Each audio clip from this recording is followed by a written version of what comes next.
Welcome to Council Fire with the RiverWinds. Your hosts, Chief Joseph and Dr. Laurelyn Riverwind, bring a First Nations perspective to scriptural studies, herbal medicine, current events, survival skill tips, and more. So, let's dive in.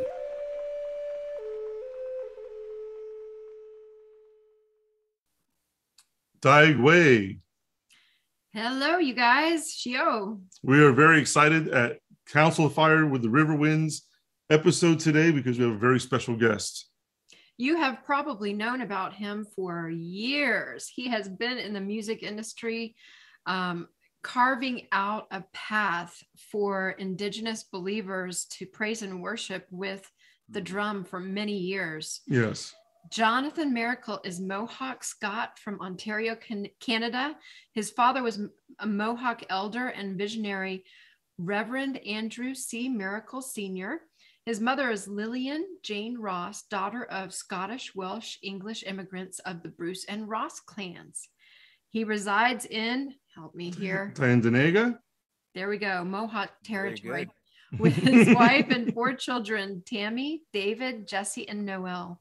As the visionary and founder of Broken Walls, an internationally recognized Indigenous musical group and ministry, Jonathan has traveled the world for the past 26 years.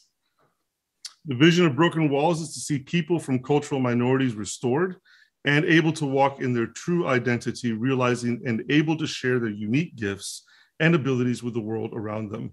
Jonathan and Broken Walls do musical performances, workshops, and assemblies to raise awareness between Indigenous people and today's societies, with a goal of educating and bringing a deeper understanding, leading to a quality relationship.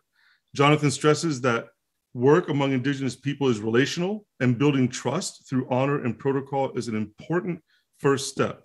Broken Walls targets major issues such as social struggles, suicide prevention through music and presentations. Jonathan has also integrated the blanket exercise, which is a great tool for bringing better understanding to non-Native people about the struggles historically faced and still faced today by Indigenous people. For well over a decade, Jonathan has partnered with Bill Paragon and Carry the Cure from Alaska. Together, they bring a powerful message through cultural identity. He focuses on how to honor and who to honor with protocol, building relationship through respect, why the drum, dance, and cultural expression are so important, bringing scriptural truth that enlightens people to better understand Indigenous people, and he's open to questions from the audience. So in your comments, start asking questions. Maybe he will answer it later. But we're honored to have Jonathan Maracle here with us. Thank you so much, Jonathan. Well, thanks. It's good to be here. I'm sitting in my studio here in Tyendinaga Mohawk territory, and my Mohawk name is Oroya Deka, means heavens on fire. But over the years, as I've traveled, I've been adopted into several different communities and among different people. And among the Lakota, my name is Chante Hoakan Italoan. It means he sings with a sacred voice from his heart. And so I've had so many different names. I don't want to go through that, but the reason is because I entered with protocol. I entered in a good way. And this is the way that really is vital. If we're going to do something to reach our people, we have to go to them in a very humble spirit. And I know that you guys have represented that even in our talk that we were having before. I feel that sense of humility. And to me, that's probably the most important part of what we do, is being able to be humble going forward. No matter what we do and how prosperous we might be or how much things we get done, if we stay humble in the midst of all that, that makes us more powerful and able. So I would just like to pray in my language. This is a prayer, Thanksgiving prayer that I grew up knowing from my dad. And this is a prayer that basically confirms the fact that our people pre-Christ understood who the creator was, and that our people would honor the creator in good ways. And my father always taught me that there was the balance between the good mind and the bad mind.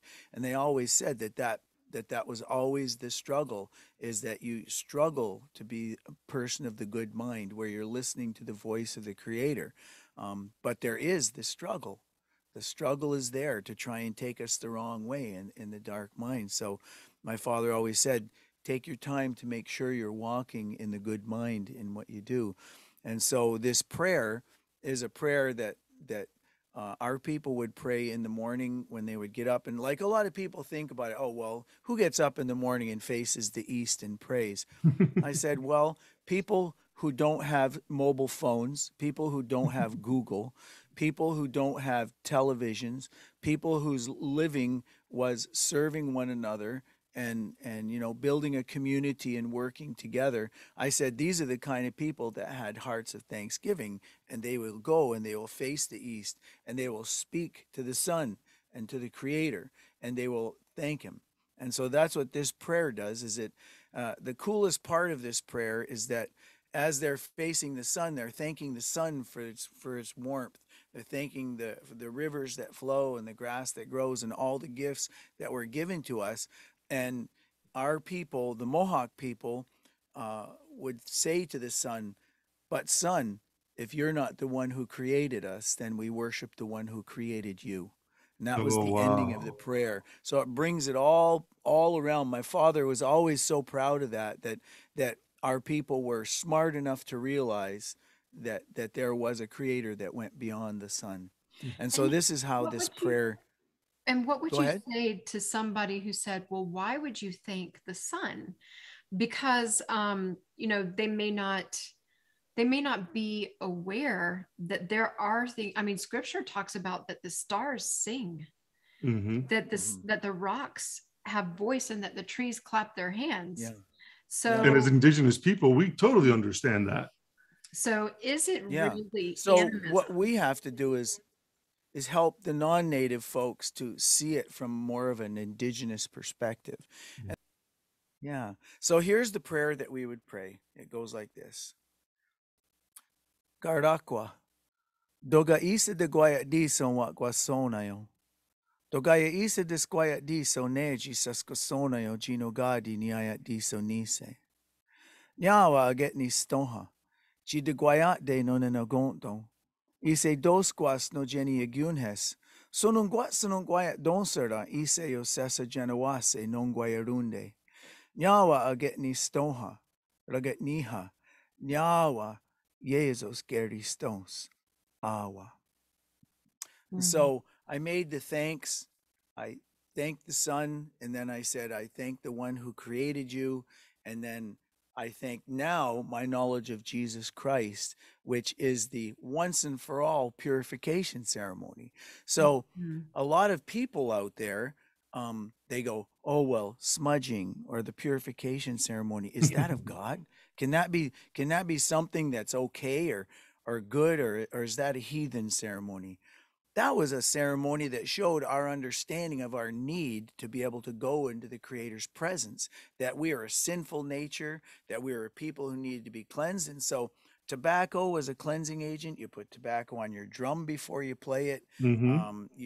You burn incense like the priest did in the Old Testament as they were preparing to go into the Holy of Holies. They cleansed themselves and they burnt. So our people understood the Creator. Our people understood our sinful nature and our need to be purified. And so we had all of these symbolisms to get into that place where we could pray. And so Absolutely. we always say when we give our heart to Jesus, that's the once and for all purification ceremony. But I don't not do the purification ceremony. I don't have to do it because I've accepted Jesus, and Right. that purification ceremony is complete. Mm-hmm. But I'm never going to say to somebody, don't do it. Right. And you shouldn't do that, because it's them honoring the truth of they knew who God was before Christ came. That's the whole Mm-hmm. auspices of that. And so us guys that have Jesus can't be arrogant about it. We've got to take part in that and let that be a part of what helps us to be able to reach them. You Well, know, like, I think a key way to look at it is, and we teach people when they ask us, well, what about sage? You know, what about this? And one of the first verses that we quote him is Malachi 1:11 that says, for the rising of the sun, even to the going down of the same, my name will be great among the nations. And in every place, incense will be offered unto my name. And a pure offering for my name will be great among the nations, says Yahweh Sevaot. So beautiful. we have before the cross, before the execution stake, and you have these things that are being done, the incense is being burned, there's these traditions and beautiful indigenous customs because the Bible was written by indigenous people. And then after the cross, as a biblical precedent, we have memorials. So we can still say, for example, you're burning the sage, and we know that the ultimate ceremony has been completed, but now we're doing this as a memorial unto him, as a remembrance of what he did. And when you there look you go. That's a great way of saying it. When you look at the Malachi 1:11, it's saying that the nations, that word is goyim, and it's the Hebraic way of saying the pagan nations will even offer up incense in your name, Yahweh Tsevaot. And so it's such a beautiful thing to see that the Father is saying, yes, this happens, and it's okay. It's good, in fact, because we're honoring Creator. It's just like, our people believe that the eagle carries our prayers to the Creator. Well, it says in Revelation that there's an angel, right? That there's our prayers rise up as what? As smoke before the throne, as an incense, as a sweet incense. And we understand that, we're not worshiping the sage. We understand that the sage is, our people are very much a visual observation people. So the sage, the smoke, is a physical representation of the prayers that are being spoken as you're being covered and saged off in that ceremony. Yeah. In that prayer that you prayed, I heard you saying the word, was it Nyawa? Yahweh. Yeah. Yahweh. Yeah. Is that I wrote it. Yahweh means thank you. Yeah. I think that's also the Tuscaroran word. They say that. Well, yeah. Which is probably from the same Iroquoian language base. But how interesting is that you hear the word Yahweh in thank you? It's almost like saying that we know that we owe the thanks to Yahweh. Yeah. It's beautiful. So we say, when we greet, we say, Seego Skanongoa. That means, I greet you today. How is your spirit? So this was a heathen people group. I mean, remember this. This is what the church deemed a heathen people group, who go around when they see each other, they hand each other gifts so that they can start relationships. They say, I greet you today. How is your spirit? Not because they're all in the flesh and they're there to eat one another, or they're there, what heathens actually do. They're there because they have an interest in one another. And when they say, how is your spirit today? The idea is the good mind, they're wishing well, and that's been a part of the problem we've had, is people just never understood, like the drum. You mentioned the drum earlier. The drum is like, I believe that the drum is the symbol of the restoration of the First Nations people of North America. I believe that we as First Nations people have blown enough shofars. Sorry, but that's just my feeling on it. I really feel that the drum is our shofar. And I feel that when we play the drum and we use it the right way, we draw our people to their identity. And, I've never seen anything draw more non-followers of Jesus than the drum. When we start playing the drum, people come running. They want to hear, like we played over in Germany. We were playing in Hamburg in the big city center, and we just pulled out our drum just on a whim and set it up, and we got our dancers to throw in some regalia, and we started playing. Just hundreds of people get around us. We're in Scotland, and we do the same thing, and hundreds of people come around because they want to hear the native people playing their drum. And so the drum, to me, my new album is called The Call of the Drum. And I just last night, I put it all in. It's going to be live streaming within the next probably 24 hours. It's exciting. It's probably, I feel as though I was able to express myself in this album like never before. I took the freedom to write the songs deep from my spirit, deep from the Holy Spirit, and from the experiences that the Creator has given me, and to use the drum as an impetus to draw my people to who God is within them and to see them released. So I believe the drum is that symbol of restoration for our people. So I'd like to play a drum song for you guys. Oh, we'd be honored. We'd be honored. That. Thank you. Okay.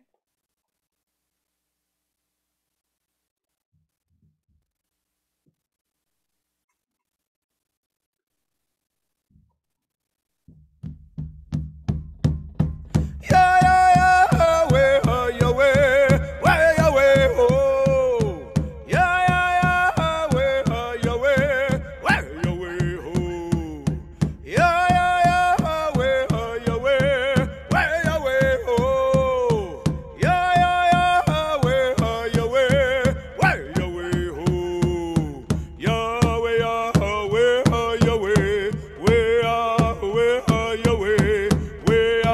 way, oh, yeah, way, oh, yeah, way, I was lost and I was broken, darkness all around.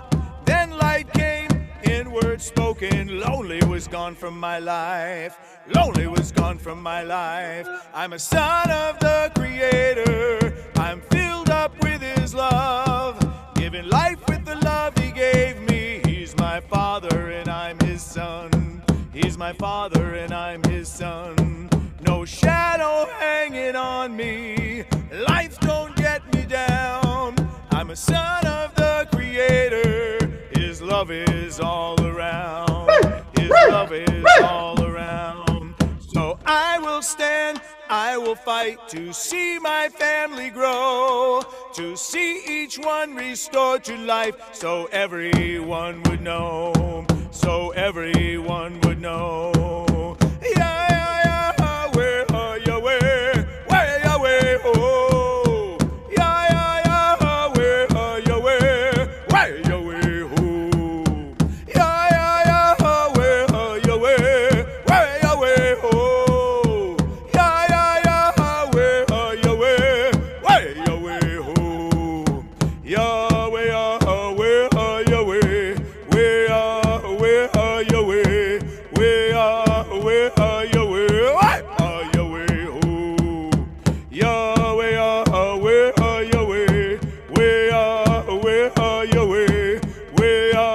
way, oh, yeah, way, oh, yeah, way, I was lost and I was broken, darkness all around.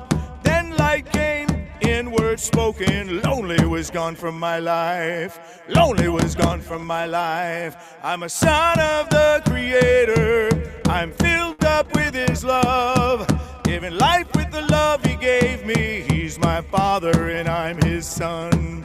He's my Father and I'm His son. No shadow hanging on me. Life don't get me down. I'm a son of the Creator. His love is all around.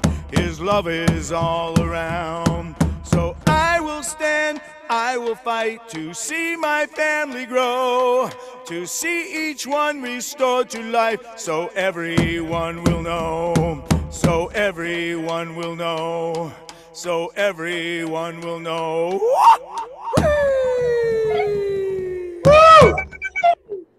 I wish you could have seen, I wish we had a camera over here. Joseph got up and started dancing. That was beautiful. You know, we there's a friend of ours who he's a shofar maker in Israel, and he told us one day, he said, you know, the sound of the shofar brings heaven to earth, but the sound of the native drum brings earth to heaven. Yeah. We were like, hey, I'm not against the shofar. What? I just love hearing I love hearing Jewish people blow it. I love hearing Israelis blowing it. They're really good as a matter of fact, what's that? They're really good at it. A lot of practice. Yeah, they are. And it's good to do what we're created to do. It's in our DNA to play the drum. It's in their DNA to play the shofar. I've had some really great experiences over in Israel too. we played. I played the drum at the Feast of Tabernacles, first time ever, and they had no idea. There was no, like, they just had a passing of the nations, and then all these different nations were going by, and there was no representation from North America other than the standard, Maranatha or Hillsongs or whatever people were doing. And I was there, and I'm going, I want to represent North America. And the people were going, what do you mean by that? I said, Native American. I said, I want to play my drum. And this was like right at the last minute. And they finally said, okay, stand in the side there, get your drum and get your friends, and you can do it. So right in the middle of the Feast of Tabernacles, in this huge auditorium with thousands of people, they let us march out there with our drum. They didn't give us a microphone. We're standing there on the stage in front of all these thousands of people, and we played our drum as hard as we could, and we sang as loud as we could, but it was all just, and it just, people were like, whoa, we didn't know that this is possible, and so it opened some really great doors, and we traveled, we went to the wall, and we prayed, and it was really kind of a neat thing. Some rabbis came out of you guys have been to the wall, right? You were at that epic trip that Dr. Sukina and Grand Chief Linda Prince and Avram Berg, and you were there at that one, weren't you? I was. Playing and singing. Yeah. So at the wall, there's a spot down there's a cave at the left side of the wall. I don't know if you guys remember that. Yes. But it goes down, and the rabbis go in there, and that's where they go to pray or to rest or whatever it is as they're guarding over the wall, or and haven't they taken anyway, you back there? Yeah, the rabbis took me back there. It is incredible back there. Yeah. So we're at the wall, and we're praying, and all the papers are in the cracks and the crevices of people's prayers, leaving it at the wall. And we're in our full regalia. And when we came to the wall in full regalia, the rabbis came out and they said to us, you have just fulfilled rabbinic prophecy. And this prophecy was given like 25 or 30 years ago, that when the First Nations come to the wall in their full regalia to pray, said that was going to be the sign of the beginning of the end. Yeah. And so we were there for that. And then other things took place. But as we did the Jerusalem march, we were coming to the very end, and it was finished. And we had like 70 people in our group, like Sukina and Kwamanik and all these different people that were a part of it, Linda Prince and all the parties that they had together, and our people. And I was in the front leading with the drum. And as we were going, the whole thing finished, the Jerusalem march was over, but our whole team stayed together, and we went out the gate, and we went towards our hotel, which was the Renaissance Jerusalem, I believe it was called. I think it was. Anyway, we had to go under the freeway. There was a highway, and when we went out the gate of Old Jerusalem, we marched with our whole 70 native, well, a portion of us were native. There was probably 40 people were non-native, but they were supportive of what we were doing. And as we kept going, there was a big underpass, almost like a cave, like a tunnel. And as we came into that tunnel, there was probably 80 to 100 Israeli Defense Forces soldiers inside that tunnel on both sides of the tunnel, and they all had their weapons in their hands. And as we stepped into the tunnel, they raised their weapons over their head and were claiming us as warriors, and we're going, whoa! As we marched through playing the drum, they welcomed us and encouraged us. And after that, for everywhere else we went when we were there, they were visible, protecting us as we went, because it was really cool. It was really cool. You had your own guard. Yeah. They were like watching over us, and because we did run into some bad situations where people threw rocks at our bus and stuff like that.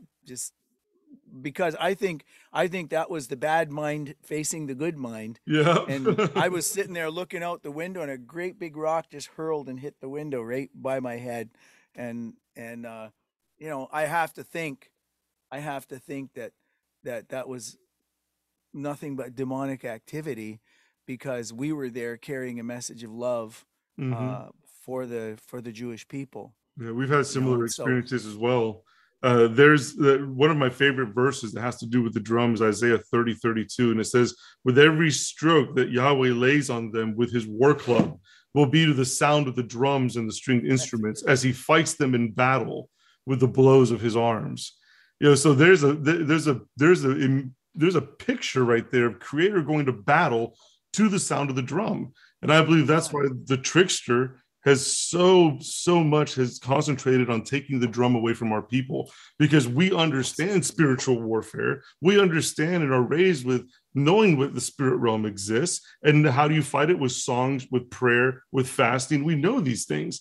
But Yeah. how beautiful is it that the very first incident of drum in scripture is when Miriam picks up her hand drum Mm-hmm. and sings a victory song after they've crossed the Red Sea or the Reed Sea and have just had all of the Egyptian army drowned. Mm-hmm. I mean, that is so, to me, beautiful that the woman picks up the drum and sings victory. That's the message for all you women out there, all you warrior women, you Aish Khails. Get a drum and start warfaring in the spirit over your families and your friends and over your Sing situations. that victory song. Sing those victory songs. Yeah. So, Yeah, sing those battle songs.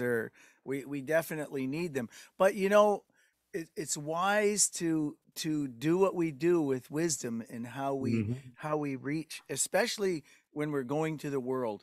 I need to tell you about um, so there's using the drum in an honorable way, and then there's using it in a dishonorable way. mm-hmm. And the dishonorable way wouldn't be just singing songs that are bad. It would be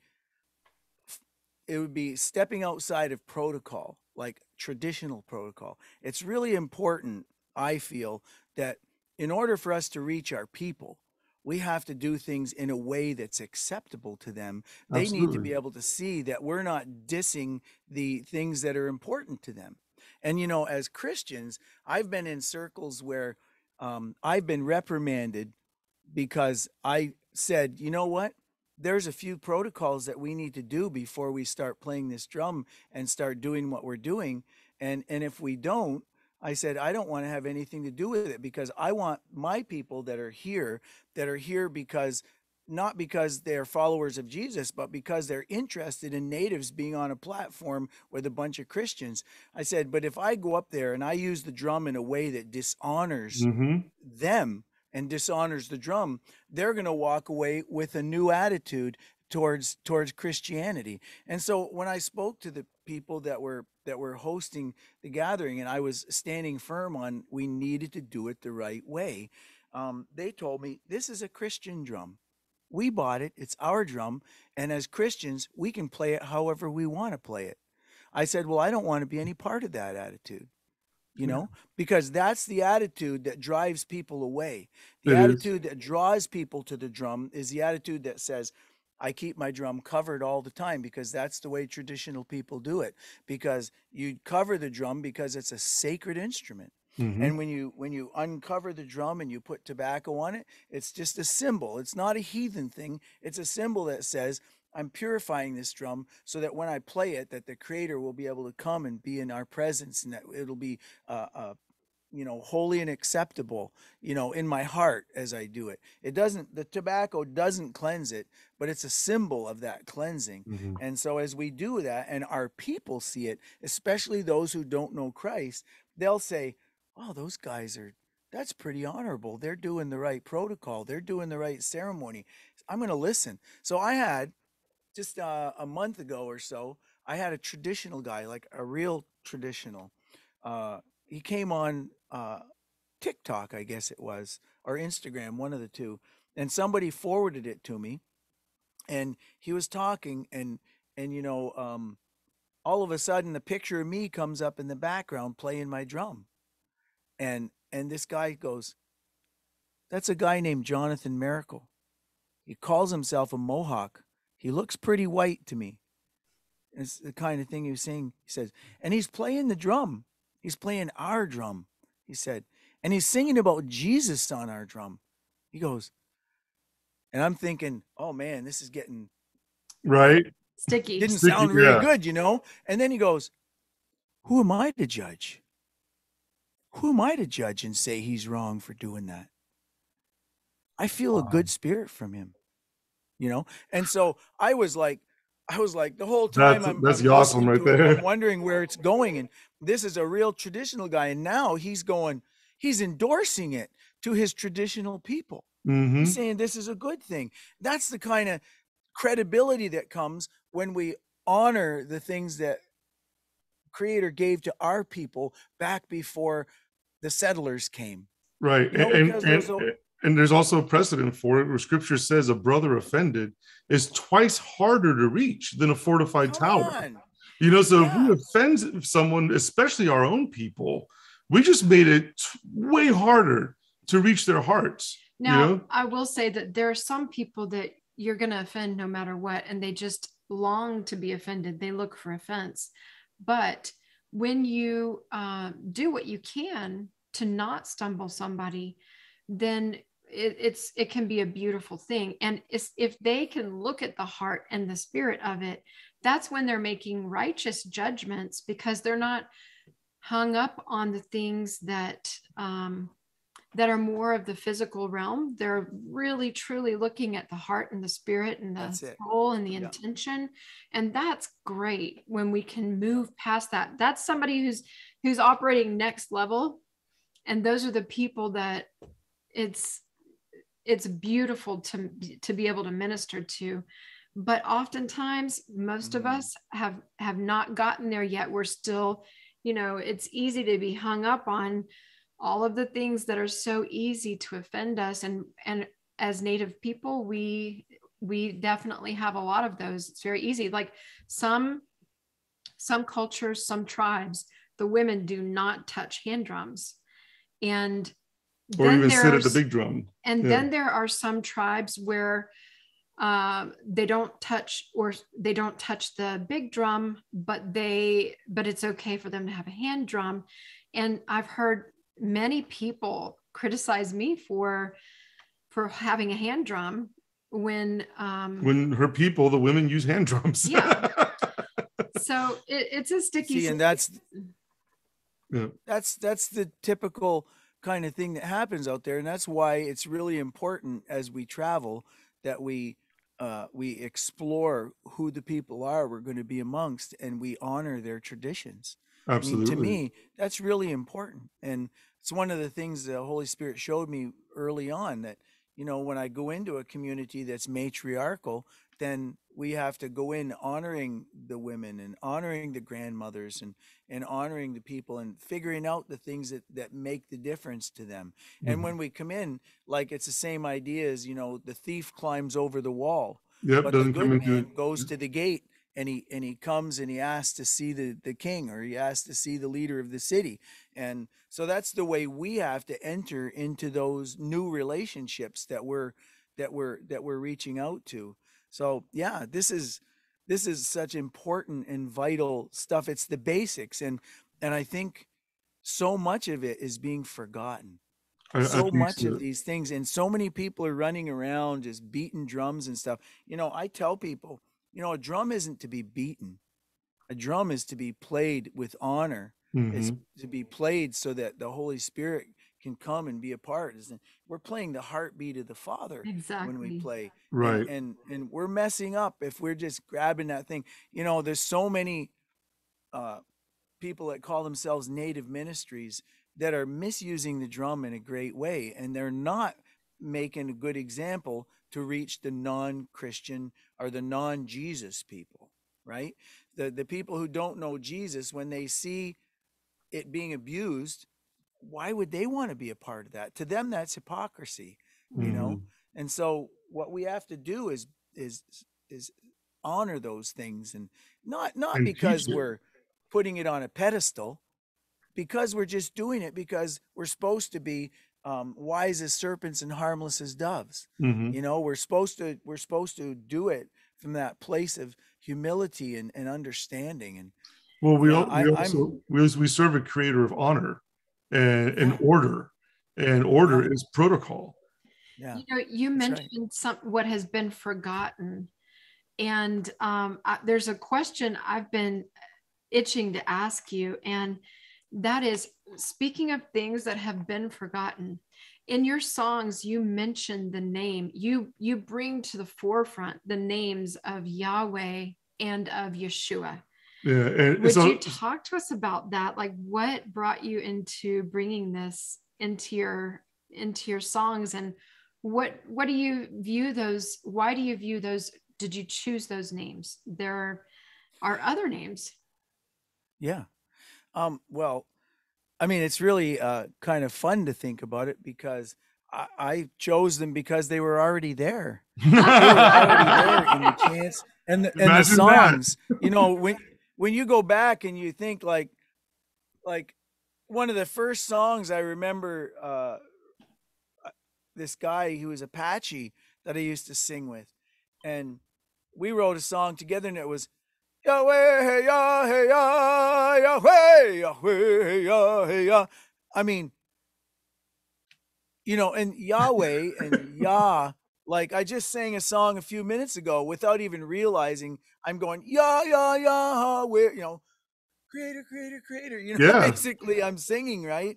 And I do it just because I believe that there's a certain melding that really takes place between the Jewish people and our people. I believe that there was some really wonderful things, and I guess, you know, even though in Acts chapter 17 where it says that God said, "Let us place them across the earth and give them their times and their land boundaries, and mhm. let them dwell there and let them be fruitful," and you know, and one of the things that I like to think is that when he did that, there was pieces of all of us were in all of us that were spread around the world. And for anybody to think that the creator would have placed us all in North America and then deserted us as though he Mhm. didn't like us, that is so ungodly and so unreal that Right. one group or another group could be as arrogant as that to say, oh, well, you know, those guys need us because we're the guys who have it all. And the fact is our people had the good mind and the bad mind.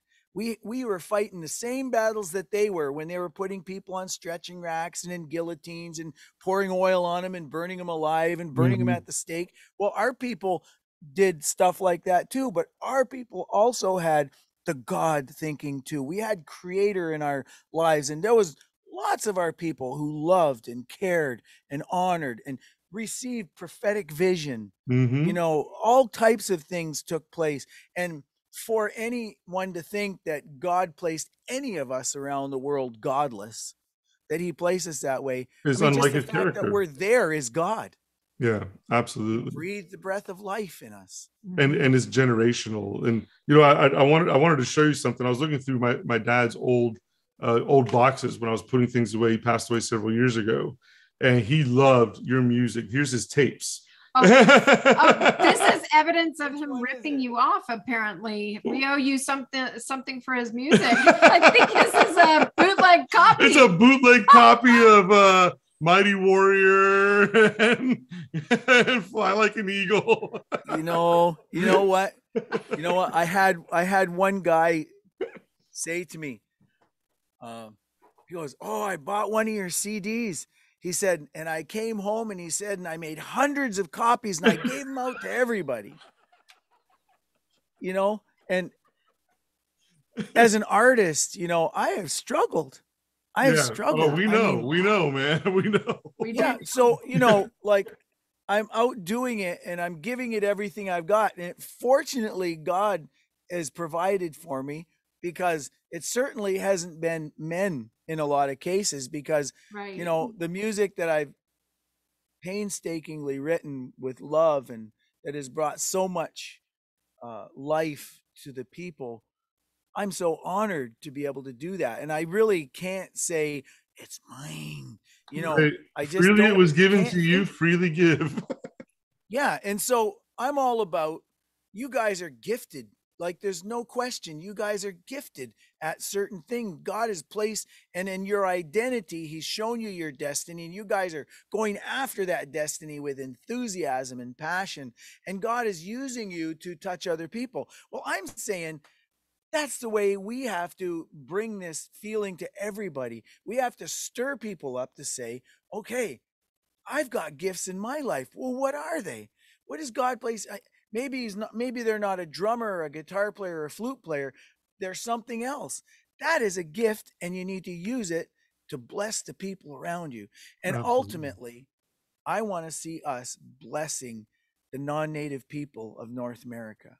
Hmm. You know, like you mentioned something earlier about, I'll just tell you the story, and maybe it'll cause you to Okay. think, Laurelyn, when you said something, I was thinking that one of the things that we have to recognize is that within our First Nations people in North America, there is bitterness. Mm-hmm.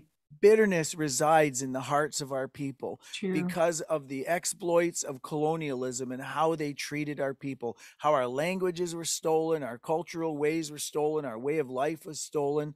I mean, you know, there was so many amazing people that were destroyed It was buried because of an alive. attitude. Yeah. We call it a Yeah, 500-year root of bitterness. Then we need to take a yeah, tomahawk to that thing. yeah. So John Sanford, why I'm called Broken Walls is because John Sanford said right before I was supposed to sing Amazing Grace in Mohawk, John Sanford goes, there are walls of bitterness that are built within the hearts of the indigenous people of the world.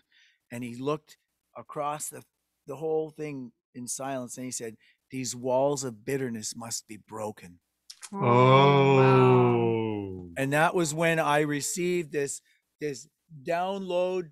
If you can imagine, it just came down and it landed on me. It doesn't sound very romantic, but it was like a sack of potatoes. It landed right on me, and I just felt this, break the walls of bitterness. You know, and I was like, Your superpower, yeah. I was charged. And so I sat there and I wrote Broken Walls. The first song I wrote when I got the vision was a song called Broken Walls. Had no idea that I was going to be living the rest of my life carrying the message of broken walls and breaking the walls of bitterness with my music wherever I went. Wow. And as an example, when I went up and I played that song, because I was there to sing Amazing Grace in Mohawk, but I said to them, I can't. The Holy Spirit has just written a song in my spirit in the last 15 minutes. I said, and I'm going to sing this song for you. And I sang it. And it's really powerful. And it talks about how love is going to break the walls, and it's going to make us able to look back and forgive for the atrocities and the things that took place and all. This is on the very first Broken Walls album. So if you ever wanted one of those, you'd have to call the office and get my secretary to pull I it was out thinking, of I've I was never like, deep I was like, heard what dark is this this song. song? How We've have I heard all not your heard this songs, but we haven't song? heard this one. I can sing it for you if you want. But when I sang it, this lady right on the right side of me tapped me on the shoulder, and she said, I need to speak to the people right after I finished the song. And she was crying, and she takes the microphone. She says, our grandmother was Cree, and we were so embarrassed that we had Cree blood in our family, and we hid the fact that our grandmother was Cree. She said we didn't want anybody to know, and there was a Quebecois family from Quebec, and they considered themselves a Quebec provincial family, and they didn't want anybody to know. And she started to cry uncontrollably, and she said, will you please forgive us for our arrogance in thinking that you were not God's children too? And this Oh, girl wow. stands up on the other side of the room, and she throws her fist up in the air, and she says, I'm Danae. I'm from the Northwest Territories. And she goes, I forgive you, like this. And the Wow. whole place, everybody, there was like 500-600 people in the room. People are crying all over the place. People are just broken. And this guy comes walking up from the back, and he's looking at the floor, like some Native folks do, because that there Mhm. our self-respect is like this, like we're missing it. And he came up and he said, I'm Chief so and so from such and such a place. He said, and I've always hated white people for what they've done to my people. He said, but today, he said, I want to ask you for forgiveness, and I don't want to hate white people anymore. And then for Wow. 2.5 hours, people came up to that microphone and confessed. There was residential school, a daughter of a headmaster of a residential school came up, and just all kinds of people came up and asked for forgiveness. And that was the birthing of Broken Walls right there. Wow. Well, Thank we you for are not sharing going that to story. miss the opportunity to take you up on what you said. So let's, at the end of this podcast, the listener will have to stay through the whole thing. Yeah. Before the end of the podcast, you will hear the epic song that you can't find on any of his albums, the Broken Walls song. But for now, what about a flute song? Well, actually, I was thinking that your music has impacted so many people, native and non-native, just people in the kingdom, people outside of the kingdom, and generationally. And I know that the generations, especially as Indigenous people, we very much pray for the seventh generation. That generation of promise. And I believe that because of our native prophecies of the seventh generations, which is this season now, these generations now, I believe that this is why Trickster is so keen on taking out the Native youth. I mean, First Nations youth have the highest suicide rate in this country, right alongside PTSD suffering combat veterans. I mean, think of that. Native youth on scale, on par with veterans who've been to war. And it's mind-boggling to imagine that. And you and also with Bill Pagaran and Carry the Cure, you have done great and amazing works of saving lives among our Indigenous youth. I would love for you to talk about that and what you're doing. After the flute song? Well, the flute song is about that. Oh, cool. So play the flute song and then let's talk about it. Yeah. So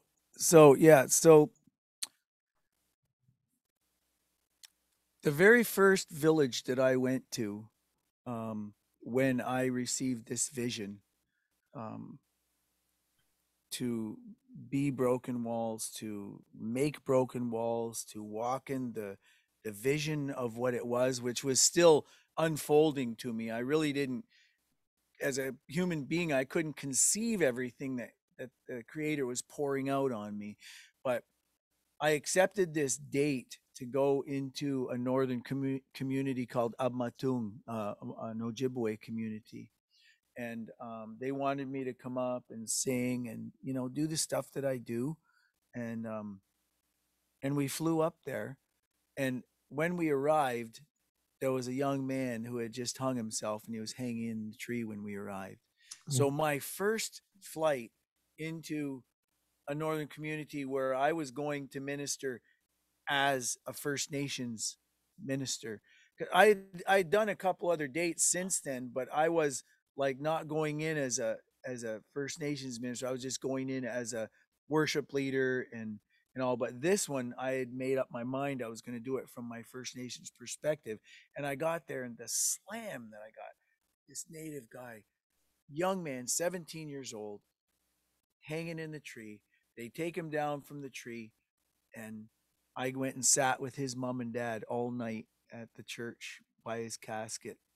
And I was devastated. That was an introduction that showed me the desperate need that we have to help our young people. And so ever since then, like, God made it work. Like, he showed me how the forgiveness had to take place.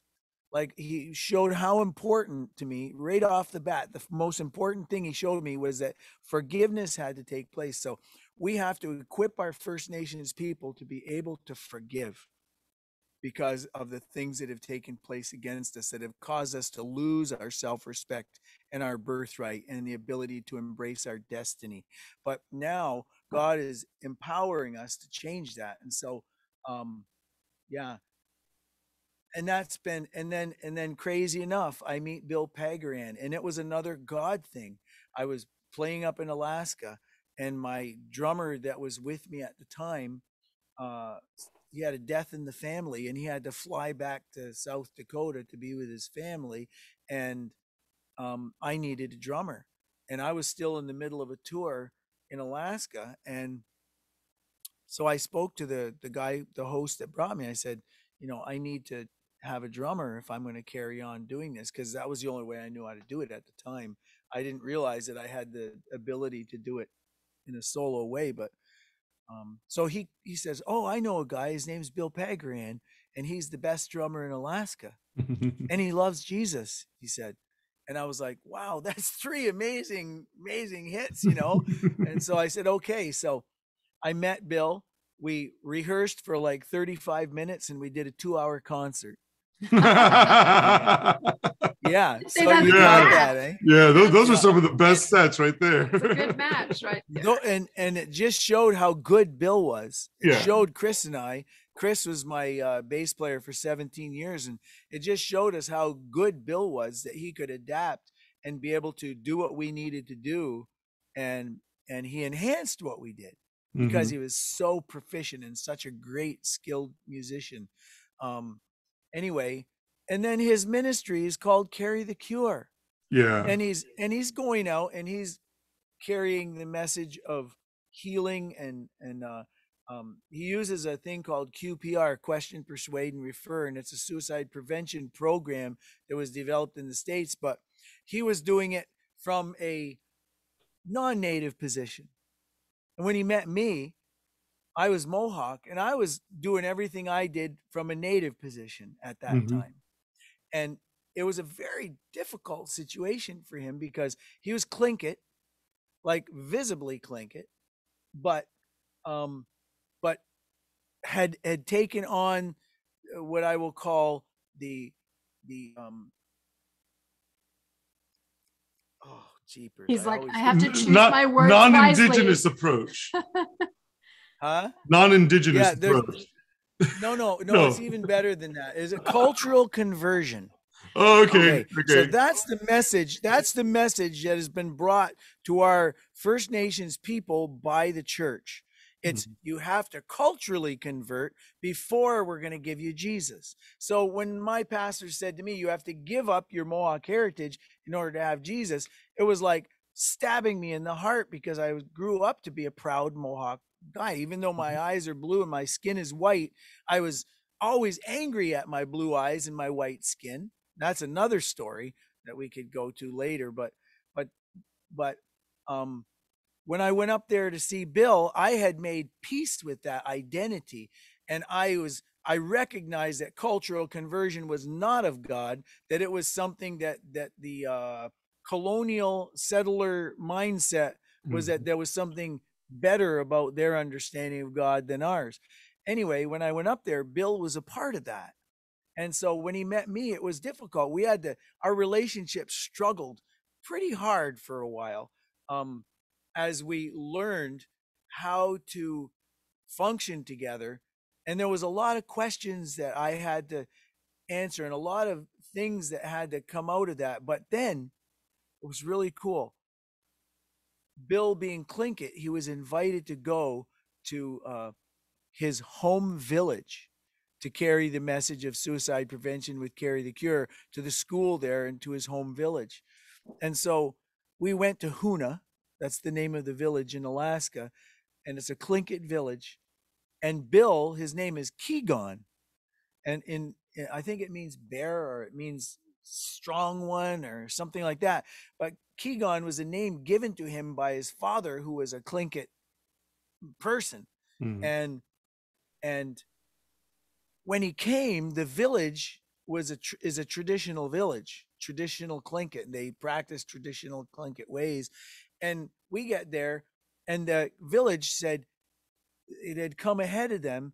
Keegon is coming. He's returning home.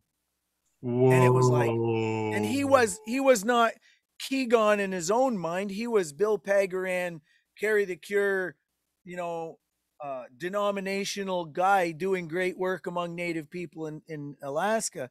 But when we got there, it was like we went into this community center, and we were setting up thinking, okay, well, Broken Walls is here and we're going to do a concert for you, and we're going to do Healing Circle. We're going to do things, what we knew we were going to do, but he still hadn't bought into the whole traditional, authentic thing.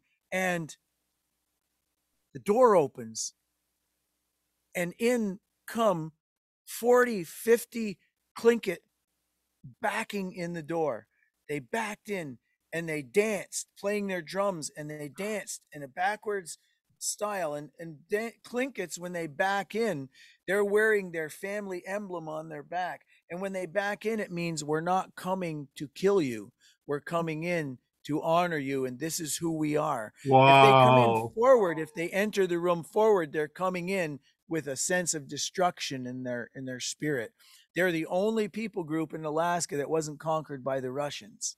Wow. And these people, you wouldn't want them coming in the door facing you know? So they came in, and I mean, their style is all warlike. They came in, they danced, and you know, like coming in. And Bill and I are standing there, and I just started to cry. I just looked at them, and I thought, and Bill, I don't know what he was thinking, because that would have been such a shock for him, you know. And as it happened, there was this transformation that took place, and he was restored, and he was welcomed into his people group. And it was just the most incredible thing to see. And now when you see Bill, he's so proud of his heritage that was given back to him. It was stolen. It was stolen. He was made, Native people are made to feel ashamed of who they are. And that restoration that happened that day melded Bill and I together in a way that could never have been done any other way. And they danced in, they welcomed him, and he became truly Keegan. Truly Keegan. He came back. And what's his name? He's been given names in Lakota. He's been given names in different, because people love him because he embraces who he really is. And now his destiny is so much more visible in his life. He's stepped up to the plate, and he's walking in his destiny as a Tlingit warrior. But he says he's not just Tlingit. He said, I'm also Filipino. And then he tells everybody he's a Tlinkapino. And everybody has a great... And he's not ashamed of that neither, you know, but he says it and he goes, I'm a Tlinkapino. You know? I hope I'm not giving it away. He's going to be all mad at me because that's his story to tell. But I'm only telling you because I want people to understand that this is something that is important. Mm-hmm. If we're going to see the restoration, we have to embrace those kind of things to be able to step into the power of our destiny. Our destiny comes through our identity. Mm-hmm. And I mean, I'm not saying that somebody who's got 50 different people groups in them, but we have to understand who we are from the Creator. And the day that I was learning who I was speaking in Rapid City. And I've always hated my white skin and my blue eyes, always. Because as a boy, I grew up in a reservation with all dark-skinned people. And people beat me up. I had black eyes, bloody noses, fat lips. And so I just hated my skin. I hated my looks because I was called a white man. And, you know, there I was with a father who spoke the language fluently and just feeling so inadequate, you know. And so I become a Christian at 30, and I still didn't like who I was. Mm-hmm. I had Jesus in my heart, and for 10 years, and I was getting ready to go out and speak on the platform in Rapid City, and I stepped up to the mirror before I went out. I was the keynote speaker that night, and I looked at my blue eyes and my white skin, and I basically cursed myself and said how much I didn't like. Why did you give me a native ministry and I've got white skin and blue eyes? God, don't you see that? Why am I doing this? You know, I was down on myself. And it was just that the next sack of potatoes came, and it landed on my shoulders, and it sounded like this. See yourself as I see you, my son. I created you just the way you are, with special purpose. Go and be proud of who I've created you to be. I stood there looking in the mirror, tears pouring down my face. And I went out on the platform and I confessed it to everybody. I said, I've always hated my Scottish heritage. I've always hated my Welsh heritage and my Irish heritage. I said, but today I accept them. They're a part of who I am, and I'm going to walk proud of who he's created me to be. And this Scottish guy that was in the crowd got up and walked out. And I thought, what have I done? I've insulted the first Scottish guy. You're like, I was claiming it, and he left. And I'm like feeling really bad. And then I have to speak a message for 45 minutes. And so the whole time, all I could think about was this guy who left, right? So I'm giving my message, and I have this sense of newfound freedom, but I feel this terrible angst over this guy leaving. And so the whole thing finishes, and I'm just finishing up, and this guy walks in the back door, and he's carrying a Scottish claymore, the same one that William Wallace had when he fought in Braveheart, right? Mm-hmm. And he's walking up the aisle towards me with this Scottish claymore, and I'm thinking, what the heck? You're about to become a martyr. Off, yeah.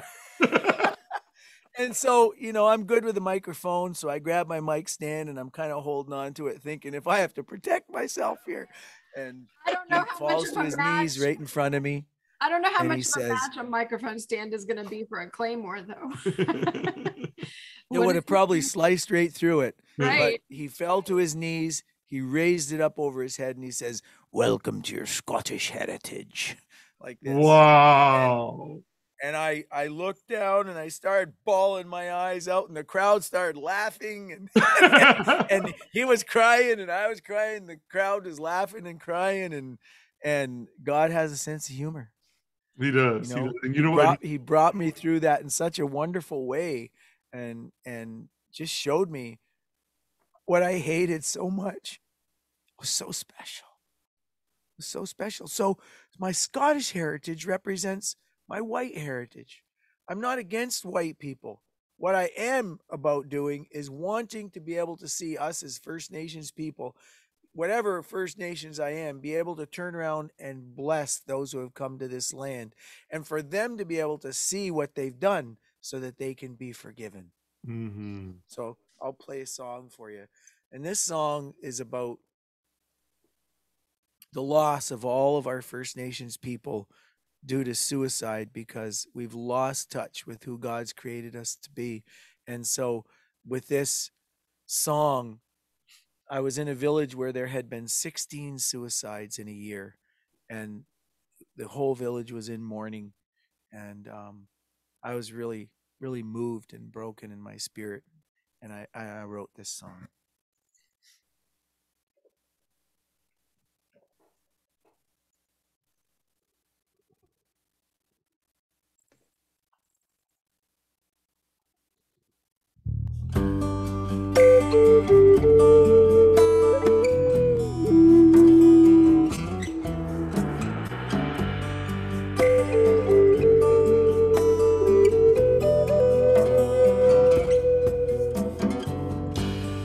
Life is a sacred gift.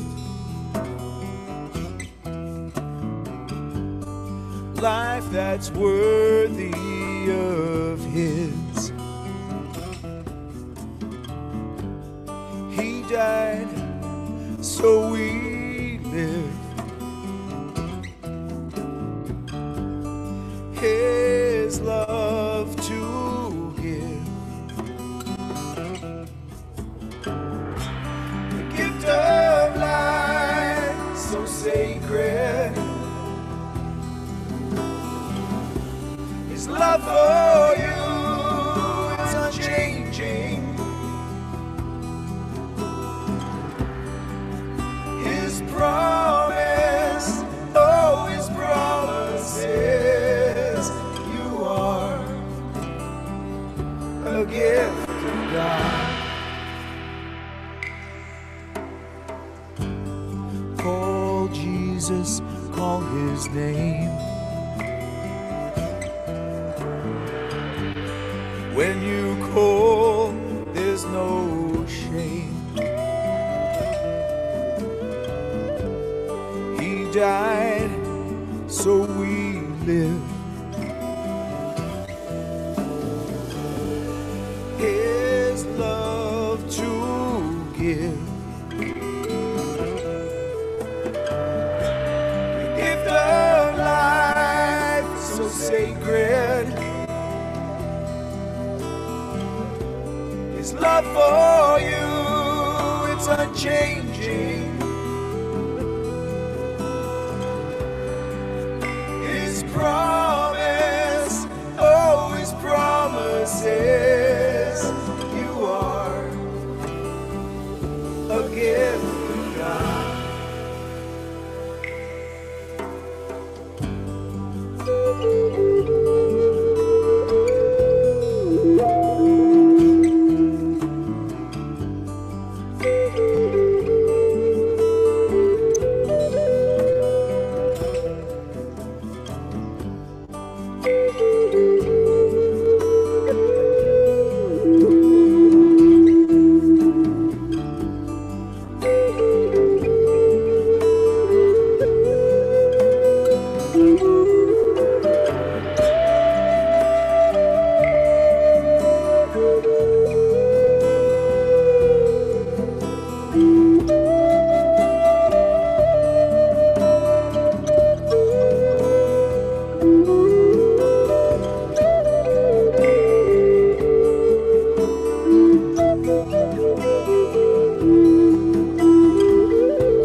So much love to give. Love the life that you live. From the giver of life. The gift of life so sacred. Love for you, it's unchanging. And his promise, oh, his promises, you're a gift sacred to God.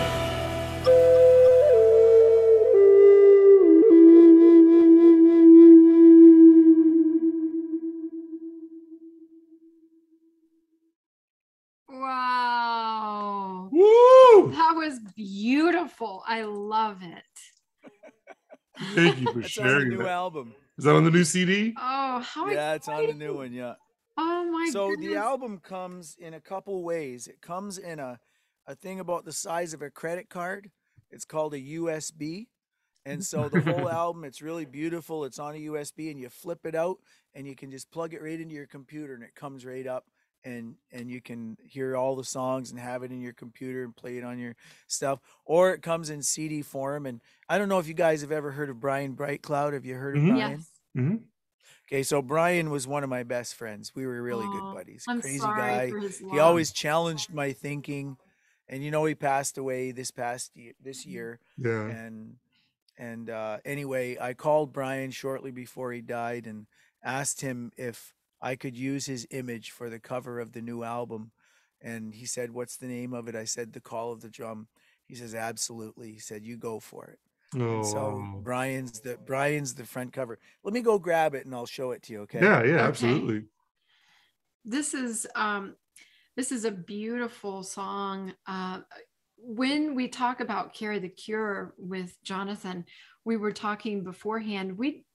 We've known that they've been doing this for a little while, but we didn't know way back when Creator put it on our hearts to do a suicide prevention program also, and it's called Heart Crossers. So we were just kind of before the interview comparing notes and how it's so interesting that what the Father was doing in our circle was having Almost them, identical. was having a pact that we take for life that was very similar to what you guys were doing. And we thought, you know, he's wanting this to get out. It's beautiful. Yeah, absolutely. Absolutely. If we don't get this message out in a good way, God's gonna have to find other people to do it. Mm-hmm. You know, because this is a vital message, and I personally think that we as leaders need to be coming together and we need to put together like the next gathering that Agreed. Like is a for council, yeah. America and for all of Canada. And we need to call the people in. We need to have grand entry. We need to celebrate the drum. We need to celebrate our historical, you know, we need to worship. We need to show the church how we can worship through our cultural expression. You know, and Absolutely. how beautiful it is, you know, our dances and all. So here's what it looks like. Oh, wow. That's an incredible cover right there. Nice. That's quite stunning. And we'll Yeah, isn't definitely that cool? we'll put the links up for where they can where our listeners can purchase through CDs. Oh, man. is that a wampum belt on the drum? It is. Yeah. Nice. That's the 2-row wampum. Yeah. The Hiawatha belt, they call it. And that's And a symbol of covenant. That's a covenant exchange, which is really interesting. Yeah. And then it also comes like this. Oh, high tech. Oh, okay. That pops out. You need to send us the link for where you got those at, because that's really cool. We're kind of winnowing away from the CDs because things are going more digital form anyway. And so we'll still keep a couple. There's always a remnant that has the CDs, just like there was always a remnant that had the 8 tracks. And, Hey, I collect records like vinyls, you know. Yeah. I think the thing is like for Broken Walls, we've got like 12, 13 albums, and people have collected them, and they want to have that, all the paperwork that comes like on the inside. Oh yeah, the sleeves. Yeah. It's full of good information, you know, of the band and the people we're thanking and all the purpose behind the songs and all that kind of thing. So if it's going to be up on all the streaming networks around the world, it's going to be up within the next 24 to 48 hours.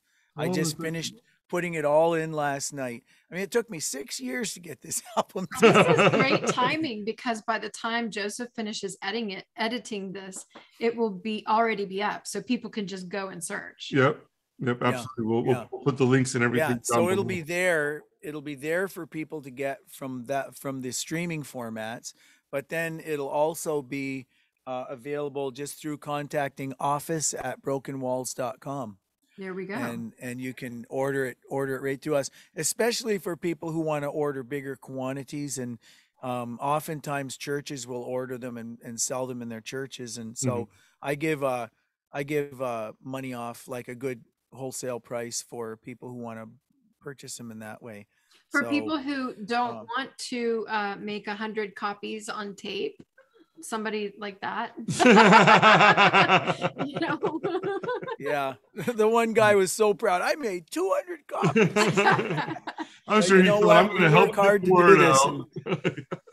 So what, you guys help us out and absolutely get it out there. Oh, absolutely. Well, I Any remember other questions? The video, we'll also put the link to the video that you made, that some of us and some of the tribe were in.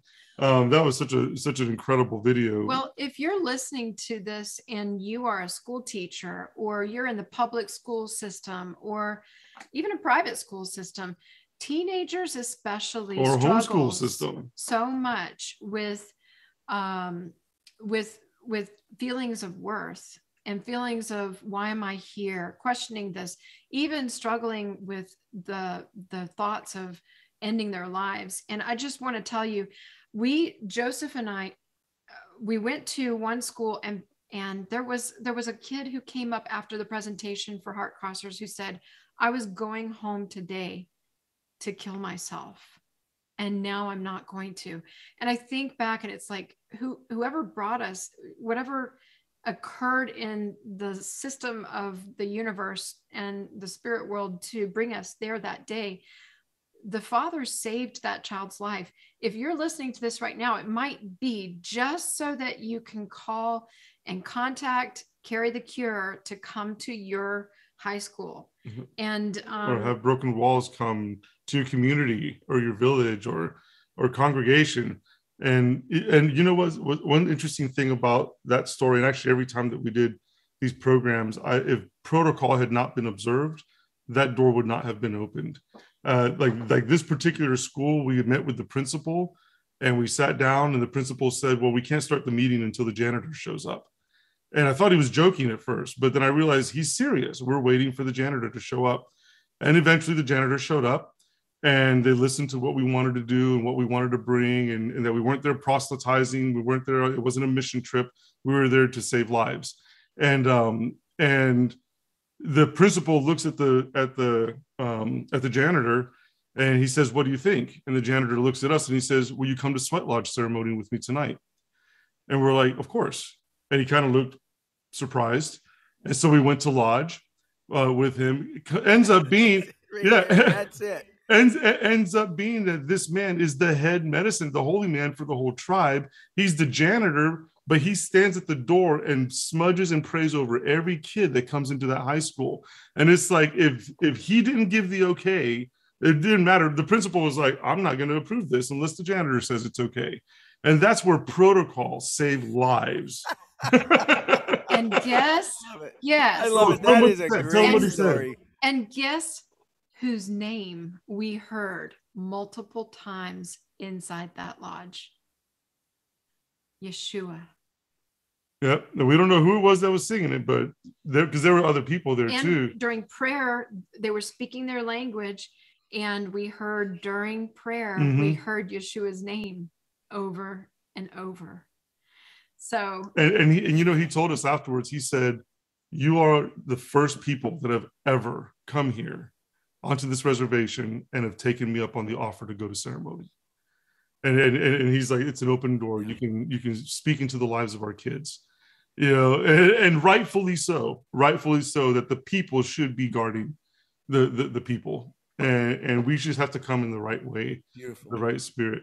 So what do you have? What words of wisdom for the next generation and those who are listening as we draw this incredibly anointed time and just special sacred time to a close? What do you have that you just want to share? I think that the most important thing that I could tell you is to, we've just talked about it, is to honor when we enter. Honor and respect. I think one of the things that has shown me that I've learned in the last year, like I've known it all along, but in the last year, the Holy Spirit has highlighted it to me, and it is that we have to listen more and quit having so much opinion. And I'm not saying that to us here, because we're helping to try and raise the bar for people to be able to get in a position to listen. And I think one of the problems that we have is people that want to help First Nations people will often come in and think they have the answers. And so the First Nation person is asked a question, and before they even finish the answer, this other person is already giving him their details on how to fix it. And that's not what First Nations people need now. At this point in time, the church in general across North America needs to stop and listen. When they encounter First Nations people, they need to hear their stories without interrupting them. And when they do that, the Native person is able to, if I could say it in any better way, unload the angst and the anger and the bitterness or just the stories that have held them back, that they've never been able to tell, that has stopped them from feeling whole and also I think I've experienced it because I went out to Kamloops where the discovery of the 215 happened. You guys have heard of that, right? Mm-hmm. Yeah. So that discovery out there opened the door so that Canada now is actually responding to the recommendations of the Truth and Reconciliation Commission. Oh, wow. They were taking that very lightly before. But see, them Will you discovering explain to our listeners what the 215 is? Because that really did. So in Kamloops, British Columbia, there's a residential school there where hundreds and hundreds of First Nations children were brought in and forced to not speak their language, and forced their culture was taken from them, and beaten for speaking their language. It was like our Carlisle. Yeah, like your Carlisle. And then the discovery recently, because of new technology, they found 215 graves of these children buried around the school. Yep. And then that opened a floodgate of more being found everywhere. Thousands yeah. around the schools across our country, which means that they weren't institutions of learning. They were institutions of crime. They were institutions of inhumane treatment. And so I learned, I went out to Kamloops because there was an organization out there, a church organization that wanted to be able to reach their First Nations people. And they were asking, how do we do it in a good way? And so they asked me if I would come and teach them. And so I get there and I'm supposed to do a concert that night and speak. And in walks this elder with another like younger elder, like an elder that was maybe 65 and another elder that was maybe 80. And they came in and they sat in the front row. And I looked down and I knew I was sitting in the presence of somebody very special. And then the younger of the two came up to me and said, and I knew her, the younger one. She said who this was, and she said she was a residential school survivor from Kamloops. And I said, would she tell her story? And she said, I think she would. I'll go ask her. And she went down and she said, I would tell my story, but you would have to be able to listen. And I said, we're going to listen. And I was supposed to do a concert. So I went to the leaders of the organization there and I said, look, I think I want to forego the concert and I want us to hear and sit and listen to this residential school survivor. And she came up and she told her story. And it was heartbreaking. Yeah. I mean, everybody in the room, we sat there and cried as we heard the inhumanity that took place against these children in this school. And her own personal experience was beyond comprehension, so much that I don't even want to tell you what was done to her, you know. And she was, as she was telling the story, she was bitter and she was angry and she was speaking like, oh, this is what happened to me. How can you ask me to forgive you? She says, the only way I can forgive you is because I know Jesus. She says, Jesus gives me the ability to say, I forgive you. But she said, when I go back there and I think about it, she says, I'm so angry. And she told the story, you know, she told it, the intimate details. And the white folks that were there that have lived around that area all this time, not knowing any of these things really happened. They just heard there was bad things, maybe it took place, but always putting it into the back of their mind, always hiding it, just like Canada has done and the U.S. has done over its First Nations people. They have pushed us aside and they've not allowed us to know, not allowed us to be able to speak and tell the stories and the struggles because they're ashamed. My father said to me shortly before he died, I did a song on my YouTube channel, and it's called Healing in Our Land. And my father said to me just a couple weeks before he died, he said, Jonathan, he said, something is going to happen in this country and it is going to awaken Canada to what they've done to our people.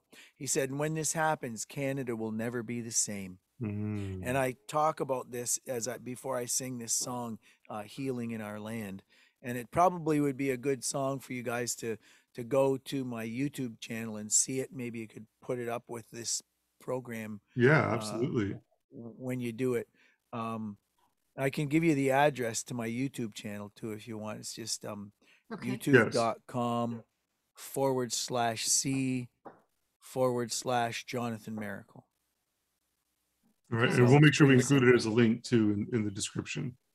Yeah, cool. So anyway, I said all that to say listening is an art.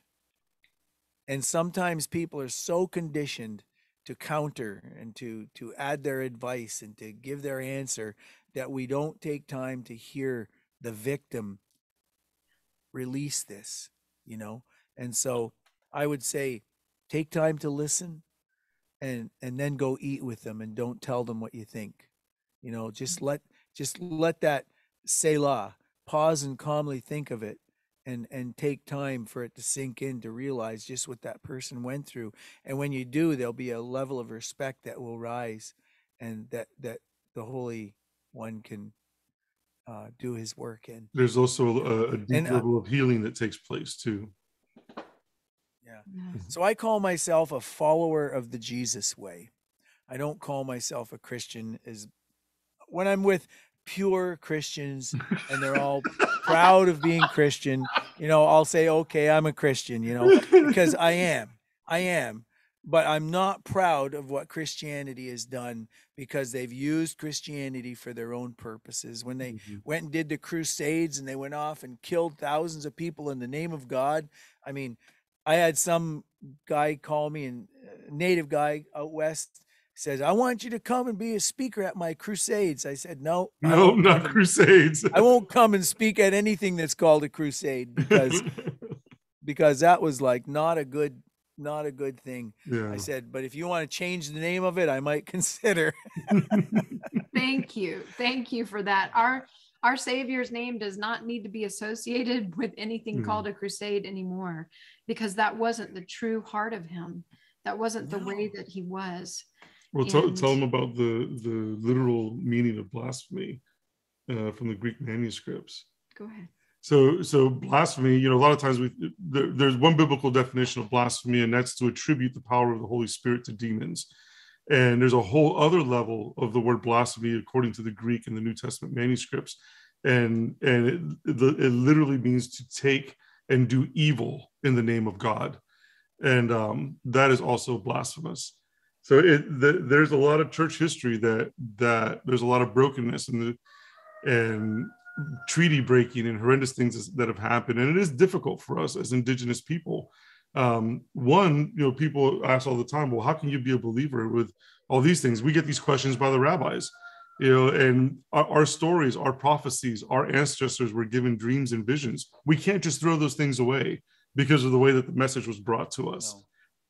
So when you spoke about listening, the Cherokee, when we would have counsel, we would give each other, one person would speak at a time, and between speakers, we would give each other like a full minute to just everyone sit in silence. And that told the person without words that we are considering your words. We are listening and thinking about what you said.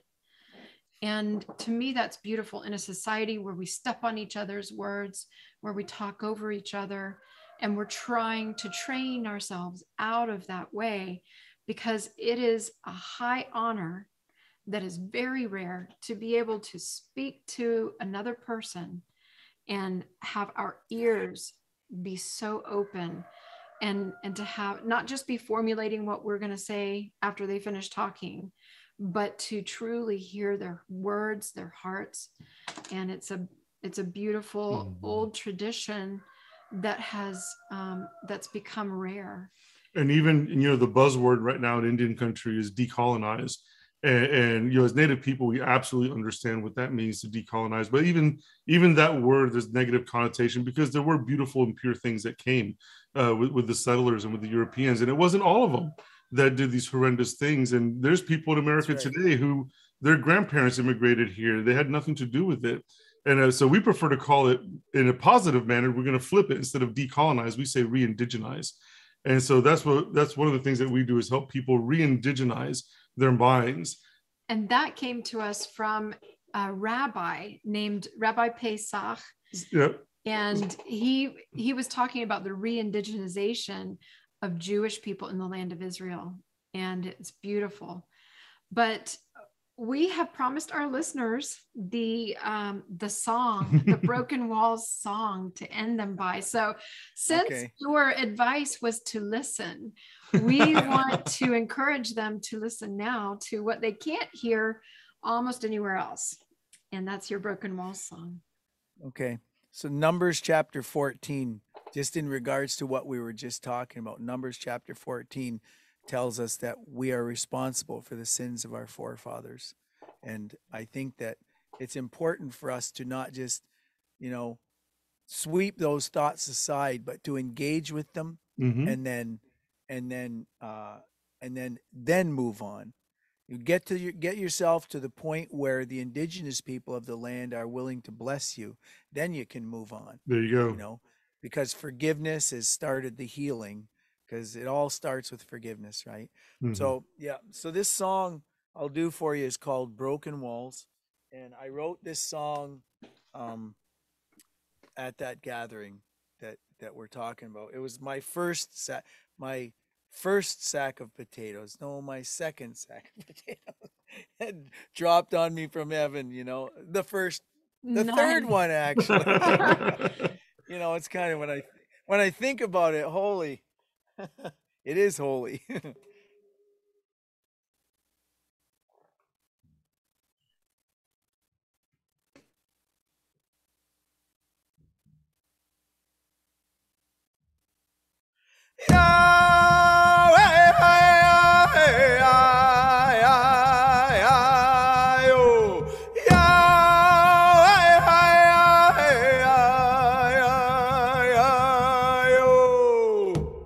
Come together, I'm pouring out a fresh love. See those around you through different eyes. I'm pouring out my love over all of you, my people, and by the heart of the Father you will know unity. Let his arms wrap around you, and true repentance fill your heart. Recognize the deeds of the days that have gone by, and you will know forgiveness from the people of this land.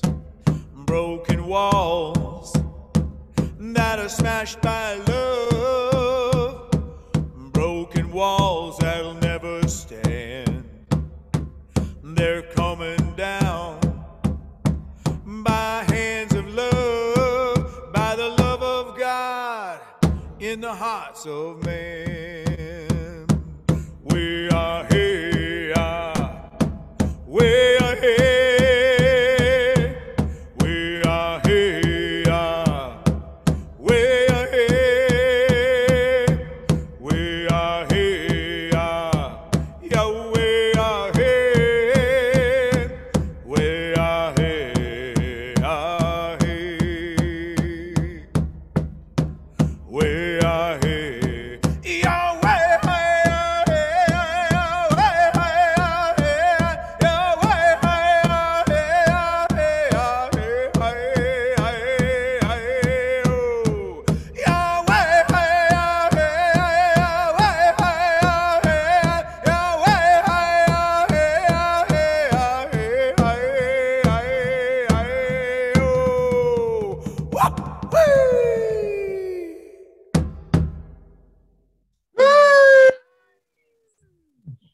Beautiful.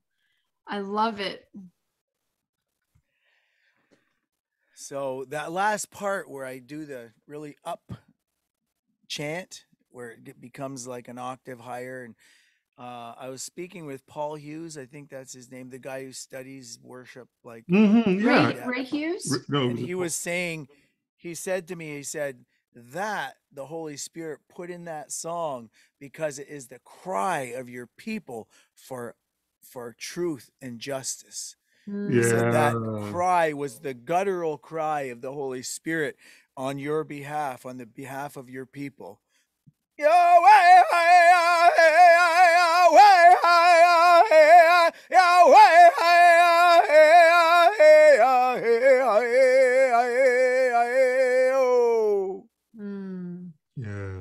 can almost envision that, you know? Yeah. Yeah. So that's what it's all about. That speaks to my heart, because that's one of the things I'm always crying out for. I love justice. And, you know, sometimes his justice is even mercy. So Because that is also when a we judgment. cry out for justice, we have to be willing to accept the righteous judge's judgment, even if it's for mercy. We want mercy for ourselves, but we also need to be willing to accept it for the ones who have done us wrong. Yeah. Yeah. And Well, that's, my father told me, he said, go and tell the white man what he's done to us so he can be forgiven. Amen. amen. Oh, that's powerful. It's something that we need to sit with, to confront, so that the business can be finished and we can hold hands together without pretense. Mhm. Yeah. Thank you so much, Jonathan. This has We been good. really Matum, thank enjoyed you. our Good. time with you. We look forward Yeah. to hopefully sometime to see you again face to face. It's been many years. And Yeah. I really Well, like we your- need to let's be a part of something together. You know, Yeah. let's I like do your something. idea of getting these leaders together and really just as indigenous people and indigenous leaders, bringing these messages to our own people and Yeah. building up our own people. I really want to talk with you more about that. Yes. Yeah. If you're out there listening and you're thinking, I want to be a part of that when it happens, then sign up for our newsletter. Jonathan, do you have a newsletter? No, I don't. Not No, yet. Okay, but he's well, got his website He's address. got social media. So Yep. you guys follow him on all of the social media Okay. platforms out there. Jonathan. Oh, do I have a newsletter? Oh, yeah. So you can, it's called The Warrior's Cry. There you Oh, go. nice. Warrior.